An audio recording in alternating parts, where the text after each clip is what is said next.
Hi hello welcome back to my channel. ഇന്ന് നമ്മൾ നോക്കാൻ പോകുന്നത് 2 നക്ഷത്രങ്ങളെക്കുറിച്ചാണ്. അവിട്ടം, ചതയം. ജനക്കൂട്ടത്തിൽ തിളങ്ങുന്നവർ, ജനക്കൂട്ടത്തിൽ ഒറ്റപ്പെടുന്നവർ.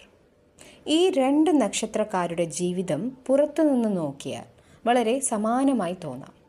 എന്നാൽ അവരുടെ ഉള്ളിലെ ലോകം തികച്ചും വ്യത്യസ്തമാണ്. അവിട്ടം നക്ഷത്രക്കാർ, നിങ്ങൾക്ക് ആളുകളുമായി ബന്ധപ്പെടാൻ കഴിവുണ്ട്. നിങ്ങൾ ഒരു ഗ്രൂപ്പിലുണ്ടെങ്കിൽ അവിടെ ജീവൻ വരും. നിങ്ങൾ സംസാരിക്കും, ചിരിപ്പിക്കും, മുന്നോട്ട് നയിക്കും. പക്ഷേ നിങ്ങൾക്ക് അറിയാത്ത ഒരു കാര്യമുണ്ട്. പലരും നിങ്ങളുടെ ശക്തി മാത്രം കാണുന്നു, നിങ്ങളുടെ ക്ഷീണം ആരും കാണുന്നില്ല. ഇനി ചതയം, നിങ്ങൾക്കും ആളുകൾ ഇഷ്ടമാണ്. പക്ഷേ പലപ്പോഴും നിങ്ങൾക്ക് ഒരു വിചിത്രമായ അനുഭവമുണ്ടാകും. ആളുകൾക്കിടയിൽ ഇരിക്കുമ്പോഴും ആരും നിങ്ങളെ ശരിക്കും മനസ്സിലാക്കുന്നില്ല എന്ന തോന്നൽ നിങ്ങൾ കൊണ്ടുവരും.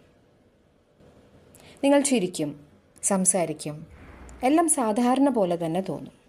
പക്ഷേ ഉള്ളിൽ ഒരു ഏകാന്തത ഉണ്ടാകും, ലോൺലിനെസ് ഉണ്ടാകും. അവിട്ടം ആളുകൾക്ക് കൂട്ടത്തിനുള്ളിൽ ഊർജം കിട്ടും.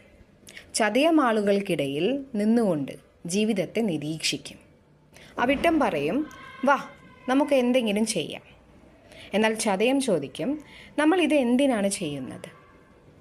ഒരാൾ പ്രവർത്തനമാണ്, മറ്റൊരാൾ ചിന്തയാണ്. പക്ഷെ 2 പേരും ഒരു കാര്യം മറക്കാറുണ്ട്: സ്വന്തം വികാരങ്ങളെ. നിങ്ങൾ എല്ലായ്പ്പോഴും ശക്തനായി ഇരിക്കേണ്ടതില്ല, എല്ലായ്പ്പോഴും മനസ്സിലാക്കുന്ന ആളായിരിക്കേണ്ടതുമില്ല.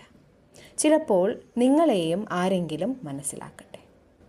Thank you for listening. അടുത്ത പ്രാവശ്യം വേറെ 2 നക്ഷത്രങ്ങളായി വരാം. അതുവരെ താങ്ക് യു. Take care.